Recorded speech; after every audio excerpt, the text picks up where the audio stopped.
guys, my name is Luba and you're watching Gathered. This is a channel that Yumiko and I, my friend Yumiko and I, started together to discuss all things sewing. So today we're going to talk about what I am doing as a sewist during these times of quarantine, sort of to keep up my hobby and at the same time maybe continue supporting the businesses that are involved in our community. It's no secret that this epidemic, the coronavirus, is affecting a lot of us, and every country is dealing with it, and most people have been advised to stay home whenever possible. Certain cities, like my city, San Francisco, has been having more aggressive lockdowns. During this time, things that we do around the house, hobbies, routines are really important to us. And sewists have a somewhat, I wouldn't say an advantage, but I would definitely say a solace in our hobby, in that it is already a hobby that we do alone, usually, in our homes. We do have supplies though that we need. So let's talk about that.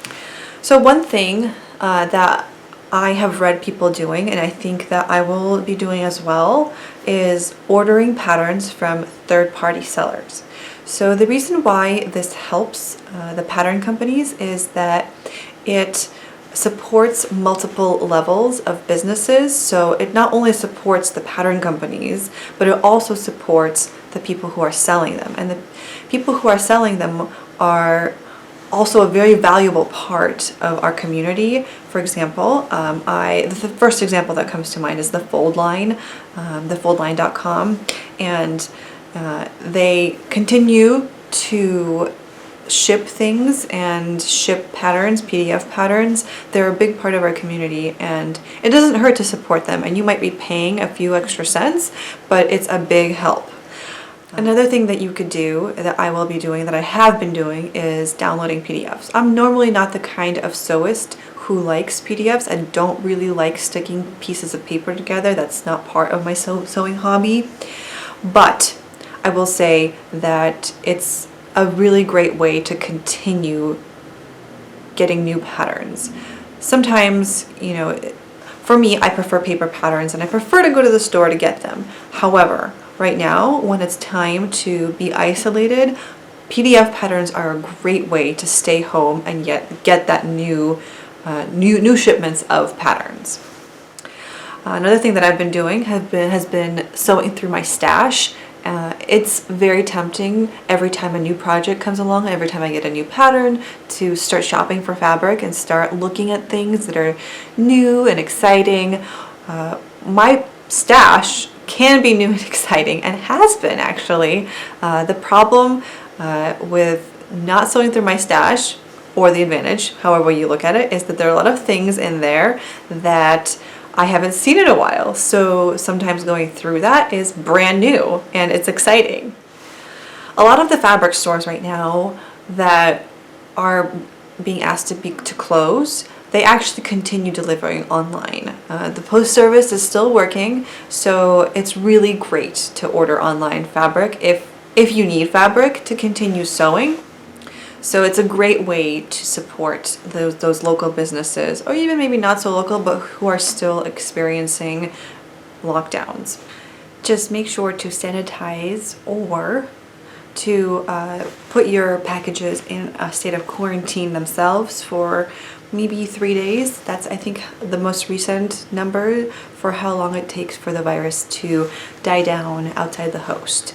So if you want to be really careful, definitely put your packages somewhere where you don't touch them for like 3 days. Wash your hands after touching them, all that jazz. Follow the most recent guidelines that you have seen, obviously. Just want to make sure that everyone's super careful. Another great way to support the sewing community during this quarantine is to watch new sewing channels. I'm definitely going to be looking through them. I think Lisa from And So On has a whole series of videos where she just promotes new to her channels, and I think we've been promoted that way and it's been super helpful. It definitely is very encouraging to see an influx of new subscribers, and thanks to her we had that last year and we're so grateful. So I think if you're curious, if you have time, and some of us have a lot more free time now that we're at home during the quarantine, definitely go check out Lisa from And So On. I will consider making some videos myself of new sewing channels, or maybe not even new ones, just the ones that I've been enjoying watching. So coming up, definitely look forward to that video. Another thing that is unique to my situation with Yumiko, we've already been considering filming separately just because we live so far apart, but right now more than ever it's been a decision that's been very easy to make now that we have quarantines, to film separately. Other ideas that I've had that I haven't necessarily implemented, but I think I've seen other sewists on YouTube do that I think are a great idea, is to reuse buttons from other garments. So for example, if you're in the middle of a project that requires buttons but you still haven't gotten the buttons, one way to avoid going to the store, ordering things online, or exposing yourself one extra time is to take buttons off a garment that you're no longer using. You can always sew new buttons onto it later if you so decide, but if you're not wearing it right now and you need something for a garment that you're making, why not reuse those buttons? Take them off and put them on your new project. It's definitely one way to feel like you're completing something without risking exposure. And finally, my friend Yumiko, the co-host of this channel, has made a really great video about how to make a surgical mask using what you already have at home.